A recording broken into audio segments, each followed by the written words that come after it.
दोस्तों नमस्कार, national rules media पर आपका स्वागत है। आज हम बात करेंगे आपसे वीर सावरकर को लेकर।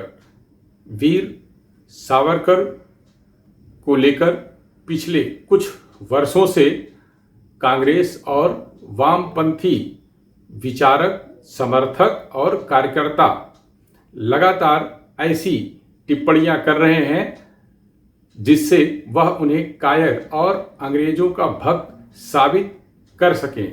दरअसल यह उनके चिंतन का एक हिस्सा तो हो सकता है, लेकिन भारत के एक वीर पुरुष जिसने स्वतंत्रता आंदोलन में अपना पूरा जीवन कुर्बान कर दिया, उसको कमतर आंकने और उसके कामों को लोगों की ध्यान से, निगाह से हटाने की कोशिश और कमज़ोर साबित करने की कोशिश है। आज हम आपको बताएंगे कि वीर सावरकर ने माफ़ी यूं ही नहीं मांगी थी। उन्होंने आंदोलन के दौरान, स्वतंत्रता आंदोलन के दौरान अपने को पूरी तरह समर्पित कर देने की रणनीति के तहत अर्जी लगाई थी, लेकिन उनकी अर्जी पर भी उन्हें रिहा नहीं किया गया। आज हम आपको बता रहे हैं कि 1911 से लेकर 1920 के दौरान वीर दामोदर सावरकर ने कुल 6 बार रिहाई के लिए अर्जी दाखिल की। इसमें 1911 से लेकर 1919 के बीच 5 बार और 1920 में गांधी जी के सुझाव पर 6वीं बार अर्जी दाखिल की। शुरुआत की 4 याचिकाएं अंग्रेजों ने जल्दी खारिज कर दी। 1919 में जॉर्ज पंचम ने प्रथम विश्व युद्ध में भारतीय सैनिकों के सहयोग के बदले राजनीतिक कैदियों की रिहाई का आदेश दिया, लेकिन वीर सावरकर यानी विनायक दामोदर सावरकर और उनके बड़े भाई गणेश दामोदर सावरकर को नहीं छोड़ा गया। तभी उनके छोटे भाई नारायण राव सावरकर ने 18 जनवरी 1920 को पत्र लिखकर महात्मा गांधी से मदद और सलाह मांगी। इस मुद्दे को लेकर आज हम इलाहाबाद विश्वविद्यालय से सेवानिवृत्त हो चुके चिंतक, प्रखर वक्ता और भारतीय इतिहास व स्वतंत्रता आंदोलन पर गहरी पकड़ रखने वाले, गहरी समझ रखने वाले, क्रांतिकारियों के बारे में अच्छी जानकारी रखने वाले अखिलेश श्रीवास्तव जी से विस्तार पर चर्चा की और यह जानने समझने की कोशिश की कि दरअसल वीर सावरकर को लेकर उनके खिलाफ एक मुहिम लंबे समय से चलाई जा रही, वह दरअसल क्या है, वह कौन लोग हैं जो ऐसी मुहिम चला रहे हैं और वीर सावरकर का भारतीय स्वतंत्रता आंदोलन के लिए क्या महत्व है, उन्होंने क्या किया, इस पर विस्तार से भाई अखिलेश श्रीवास्तव जी ने पूरी बातें समझाई और बताई। आइए सुनते हैं अखिलेश श्रीवास्तव जी को। बेशक वीर सावरकर को लेकर पिछले कुछ वर्षों से विवाद है। कांग्रेस और कम्युनिस्ट पार्टियों के तमाम नेता कहते हैं वीर सावरकर ने अंग्रेजों से माफ़ी मांगी और तब जेल से छूटकर बाहर आए। सच्चाई क्या है? सच ये है कि ना कांग्रेस के लोगों को पता है, ना साम्यवादियों को पता है कि सावरकर क्या थे। इसकी पृष्ठभूमि में हमें जाना होगा। सावरकर मूलतः महाराष्ट्र के थे और शिवाजी के अनन्य भक्त थे। उन्हीं की प्रेरणा से वो काम करते थे। तो तमाम शिवाजी की रणनीति और कूटनीति के अंग हुआ करते थे। स्वतंत्र वीर सावरकर भी उन तमाम कूटनीतियों को अपनाया करते थे। स्वतंत्र वीर सावरकर खाली नैतिक बल पर ही जोर नहीं देते थे, नैतिकता, व्यावहारिकता के समन्वय से काम करते थे। बहुत सी चीज़ें नैतिक रूप से सही हो सकती हैं, लेकिन युद्ध क्षेत्र में न कानून देखा जाता है, न नैतिकता देखी जाती है। शत्रु पर विजय मुख्य लक्ष्य होता है। तो सावरकर का भी यही लक्ष्य था कि हमें शत्रु पर विजय प्राप्त करना है। जहाँ तक सावरकर जी की माफ़ी की बात है, सावरकर जी ने माफ़ी मांगी, इसका प्रमाण किसी के पास नहीं है और मेरे पास भी नहीं है। सावरकर जी को छुड़ाने के लिए कांग्रेस का जब मंत्रिमंडल का गठन हुआ बम्बई में 1937 में, तो कांग्रेस के लोगों ने ही प्रयास करके सावरकर को छुड़ाया। ये आज के वर्तमान कांग्रेसी जानते ही नहीं 10 मई 1937 को सावरकर जी जेल से मुक्त हुए और उसमें कांग्रेस का बहुत बड़ा योगदान था। कांग्रेस के मंत्रिमंडल के गठन होने के बाद ही सावरकर जी को मुक्त किया गया। वीर सावरकर को जेल से छुड़ाने में कांग्रेस का क्या योगदान था, ये तो आपने बताया। क्या गांधी जी ने भी इसमें कोई योगदान दिया था क्या? सच ये है कि उस समय तमाम चीज़ें तत्कालिकता की आवश्यकता को देखते हुए की जाती थी और गांधी का ये मानना था कि वायलेंस एक क्लास की पावर है, मास की पावर नहीं हो सकती। तो गांधी मास की पावर को लीड करते थे लेकिन क्लास की पावर को भी इग्नोर नहीं करते थे। तो क्रांतिकारी हिंसा पर गांधी इसलिए कभी कभी हट जाते थे कि वो जानते थे अगर आंदोलन में हिंसा हो गई तो ये मास मूवमेंट कमज़ोर पड़ जाएगा। लेकिन गांधी ने कभी क्रांतिकारियों का विरोध किया हो ऐसा कोई प्रमाण नहीं है। वीर सावरकर ने विदेशों में आज़ादी आंदोलन के लिए क्या किया और देश के अंदर भारतीय स्वतंत्रता संग्राम के लिए उनका क्या योगदान रहा है? स्वतंत्र वीर सावरकर ने, मुझे ये लगता है कि शायद सुभाष चंद्र बोस के बाद इस देश के अंदर अगर 90 साल के क्रांतिकारी आंदोलन में किसी ने महत्वपूर्ण काम किया है क्रांतिकारी क्षेत्र में तो वो स्वतंत्र वीर सावरकर ने किया है।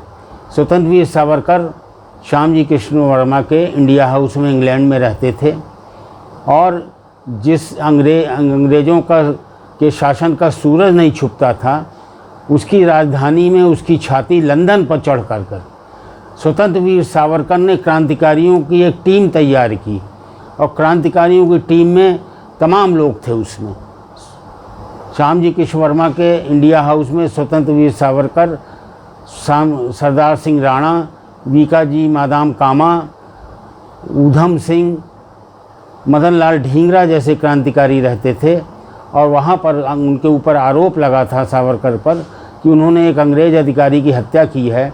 और जो मदन लाल ढींगरा ने कर्जन वायली को गोली मारी थी कॉमन हॉल में घुसकर, उसमें भी सावरकर का हाथ था क्योंकि मदन लाल ढींगरा सावरकर का शिष्य था और उन्हीं से शिक्षा दीक्षा लेकर के मदन लाल ढींगरा ने कर्जन वायली को गोली मारी और उसमें भी उन्होंने, मदन लाल ढींगरा ने भी रणनीति को अपनाया। कर्जन वायली की लड़की से दोस्ती की, उसका मित्र बन के उस कार्यक्रम में गया। आगे की सीढ़ी के पास जो कुर्सियां लगी थी वो वीआईपी बनकर बैठा। जैसे ही कर्जन वायली ने उसको हाथ रख करके उसको विश किया, उसने चेक रिवॉल्वर निकाल के तड़ातड़ गोलियां मार दी और कर्जन वायली वहीं ढेर हो गया। लेकिन एक नेपाली लड़का लालक्का नाम का, और मदन लाल ढींगरा ने कहा कि हिंदू होने के नाते मुझे ये गर्व है कि मैंने भारत के अपमान का बदला लिया है, कर्जन वायली को मैंने गोलियों से उड़ाया है, लेकिन आत्मरक्षा के क्रम में लालक्का मारा गया, इसका मुझे खेद है। 1857 के स्वतंत्रता आंदोलन का अर्धशती समारोह वीर सावरकर ने इंग्लैंड में मनाया था। उसका भारतीय स्वतंत्रता आंदोलन में क्या इतिहास था, वो समारोह क्या था, थोड़ा विस्तार से बताएं। सच ये है, सावरकर ने जो इंग्लैंड के अंदर स्वाधीनता संग्राम का अर्धशती समारोह मनाया, प्रथम स्वाधीनता संग्राम 1857 को 10 मई के दिन वो शुरू हुआ था। यद्यपि वो विभिन्न रूपों में चल रहा था लेकिन विधिवत और संगठित रूप से चलाने की जो योजना बनी थी वो 10 मई से शुरू हुआ था। स्वतंत्र वीर सावरकर में ही यह साहस था। आज जो लोग सावरकर की आलोचना करते हैं और कहते हैं मैं सावरकर नहीं हूँ, ये सच है कि वो सावरकर बन भी नहीं सकते। सावरकर बनने के लिए बहुत बड़ा हृदय चाहिए, सावरकर बनने के लिए वीरता चाहिए। वो वीरता आज के नेताओं में नहीं है जो सावरकर की आलोचना करते हैं। सावरकर जी ने एक कार्ड बनवाया था और कार्ड वितरित किया कि प्रवासी भारतीयों का एक सम्मेलन होगा। उस सम्मेलन में प्रथम स्वाधीनता संग्राम की अर्धशती मनाई जाएगी। वो 10 मई 1908 था और रविवार का दिन था। रविवार के दिन उन्होंने आयोजन किया, एक भव्य आयोजन ऐसे देश में करना और वो भी उसकी राजधानी में करना जिसके राज में सूरज न छुपता हो। ये दुनिया के अंदर एक सबसे बड़ा उदाहरण है स्वतंत्र वीर सावरकर की वीरता का, या किसी भी क्रांतिकारी की वीरता का। इससे बड़ा उदाहरण नहीं मिल सकता। वीर सावरकर जैसा दूसरा ऐसा क्रांतिकारी भारतीय स्वतंत्रता संग्राम में कौन था जिसने उनके जैसा काम किया हो? स्वतंत्र वीर सावरकर के अतिरिक्त मुझे लगता है कि इस देश में जो संगठित क्रांतिकारी आंदोलन चलाने वाला, मास मोबिलाइजेशन करके क्रांतिकारी आंदोलन को धार देने का काम या तो सुभाष चंद्र बोस ने किया है, जो आज़ाद हिंद फौज बनाकर अंग्रेज़ों पर अटैक किया, आक्रमण किया, या दूसरे स्वतंत्र वीर सावरकर ने किया। सावरकर ने इंग्लैंड में ही नहीं, फ्रांस में, जर्मनी में, जापान में जितने अंग्रेज़ों के शत्रु देश थे उन देशों में इस क्रांतिकारी आंदोलन को संगठित किया। वंदे मातरम नाम का पेपर निकाला। स्वतंत्र वीर सावरकर एक अद्भुत क्रांतिकारी थे, एक अनोखे क्रांतिकारी थे। मुझे तो लगता है कि वो ईश्वर का एक ऐसा आविष्कार थे जो विश्व में दूसरा पैदा ही नहीं हो सकता। स्वतंत्र वीर सावरकर कवि थे, लेखक थे, साहित्यकार थे, क्रांतिकारी थे और संगठनकर्ता भी थे। ये सारे गुण किसी क्रांतिकारी में हो, मुझे नहीं लगता कि ऐसा कोई दूसरा क्रांतिकारी इस देश में या पूरे विश्व में पैदा हुआ हो। क्या वीर सावरकर ने भारतीय स्वतंत्रता आंदोलन के लिए क्रांतिकारियों की नर्सरी तैयार की, ऐसा कहा जा सकता है क्या? हाँ, बिल्कुल। सावरकर ने क्रांतिकारी आंदोलन की अगर नर्सरी किसी ने तैयार की है तो भारत के अंदर गणेश शंकर विद्यार्थी ने की, और भारत के बाहर विदेशों में क्रांतिकारी आंदोलन की नर्सरी स्वतंत्र वीर सावरकर ने तैयार की। सावरकर का एक सूत्री कार्यक्रम था क्रांतिकारियों को तैयार करना, और जिन अंग्रेज़ों ने इस देश पर अत्याचार किया है उन्हें चिन्हित करके सिर्फ उन्हीं को मारना और बाकी अंग्रेज़ों को ना मारना, ये उनकी एक क्रांतिकारिता थी। मुझे लगता है कि स्वतंत्र वीर सावरकर एक वीर थे, और वीर कभी क्रूर नहीं हो सकता, क्रूर कभी वीर नहीं हो सकता। वीरता एक सद्गुण है और दया और करुणा भी एक सद्गुण है। तो वीर दया का सागर होता है, करुणा का अनंत आकाश होता है। क्रूरता एक दुर्गुण है और कायरता भी एक दुर्गुण है। क्रूर के साथ हमेशा कायरता रहती है। वीर कभी कायर नहीं हो सकता और क्रूर कभी वीर नहीं हो सकता, वीर कभी क्रूर नहीं हो सकता। स्वतंत्र वीर सावरकर ने पूरे विश्व के अंदर ये अलग जगह बताया कि अंग्रेज़ किस तरह भारत का शोषण कर रहे हैं, भारत की जनता दाने दाने को मोहताज है और अंग्रेज़ भारतीय जनता के पैसे पर गुलछर्रे उड़ा रहे हैं। ये स्वतंत्र वीर सावरकर ने पूरे विश्व को बताया और विश्व में एक क्रांतिकारी आंदोलन को धार दी। नेताजी सुभाष के बाद दूसरे ऐसे क्रांतिकारी के तौर पर आपने वीर सावरकर का जिक्र किया जिन्होंने विदेशों में भारतीय स्वतंत्रता आंदोलन के लिए अलख जगाई। क्या ऐसा और कोई दूसरा क्रांतिकारी भारत में पैदा हुआ जिसने दुनिया भर के अन्य देशों में भारतीय स्वतंत्रता आंदोलन की अलख जगाई हो और अंग्रेज़ों के खिलाफ माहौल बनाने का काम किया हो? लगातार अंग्रेज़ों के खिलाफ एक क्रांतिकारी आंदोलन को धार देना या उसकी अलख जगाना या वातावरण निर्माण करना, मुझे लगता है कि ये स्वतंत्र वीर सावरकर के अतिरिक्त किसी ने नहीं किया। स्वतंत्र वीर सावरकर ने शिक्षा और दीक्षा ही नहीं दी, साहित्य के द्वारा तमाम पुस्तकें लिखी। मुझे लगता है कि 50 पुस्तकें लिखी, जिसमें एक उन्होंने भारतीय इतिहास के स्वर्णिम पृष्ठ नामक पुस्तक लिखी जो 3 खंडों में है। हिंदुत्व के पंच प्राण लिखी, वो सावरकर जी ने लिखी। मोपला गोमांतक सावरकर जी ने लिखी। ऐसे तमाम साहित्य का उस समय उन्होंने सृजन किया जो भारतीय समाज के अंदर एक राष्ट्रीय चेतना पैदा करने वाला था। और दूसरा सबसे बड़ा जो उन्होंने काम किया कि उन्होंने हिंदुत्व का वातावरण पैदा किया।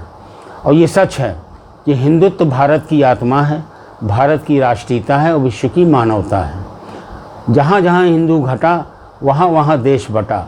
आज भी जिन देश की जिन सीमाओं पर हिंदू अल्पसंख्यक होता जाता है उन सीमाओं पर विद्रोह होता है, आतंकवादी गतिविधियाँ होती हैं, लेकिन जिन सीमाओं पर राजस्थान की सीमा में हिंदी बहुसंख्यक है, गुजरात में हिंदू बहुसंख्यक है, इसलिए वहाँ वो घटनाएं क्यों नहीं होती जो घटनाएं कश्मीर में होती हैं।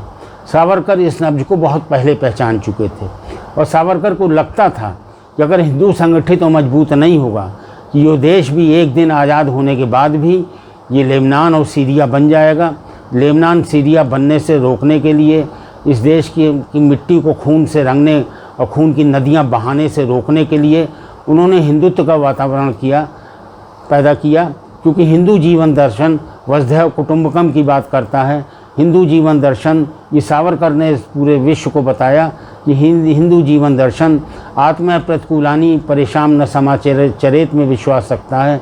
हिंदू जीवन तेन तक तेन भुंजीता में विश्वास रखता है, यानी त्यागपूर्ण भोग। ये सावरकर जी ने पूरे विश्व को बताया और हिंदू चेतना का जागरण किया, साथ ही साथ क्रांतिकारी आंदोलन के साथ। लेकिन जो लोग सावरकर जी के हिंदुत्व की बात करते हैं, कि विरोध करते हैं, मैं उनका भी इतिहास बताना चाहता हूं और इस समय विशेष रूप से बताना चाहूँगा कि सावरकर के जीवन दर्शन का विरोध वही लोग कर रहे हैं जो आज़ादी के आंदोलन में अंग्रेज़ों के साथ थे। इस देश में क्रांतिकारी आंदोलन जब छिड़ा तो शुरू के क्रांतिकारी आंदोलन में तमाम लोग उसमें शामिल होते गए, विभिन्न धाराओं के लोग, राष्ट्रवादी विचारधारा के लोग, साम्यवादी विचारधारा के लोग, समाजवादी विचारधारा के लोग, सभी विचारधारा के लोग उस आंदोलन में शामिल। लेकिन जब इंग्लैंड द्वितीय विश्व युद्ध में इंग्लैंड के साथ रूस चला गया तो इस देश के साम्यवादियों ने, जो आज साम्यवादी विचारधारा के लोग, वो चाहे जिस दल में घुसे हों, कांग्रेस में हो या बीजेपी में हो या किसी भी दल में हो, वो साम्यवादी लोग आज सावरकर पर उंगली उठाते हैं, जिन साम्यवादियों ने 1942 के भारत छोड़ो आंदोलन के साथ गद्दारी की थी, अनुशीलन पार्टी के कार्यकर्ताओं और तमाम क्रांतिकारियों की मुखबरी करके अंग्रेज़ों से एनकाउंटर कराया था।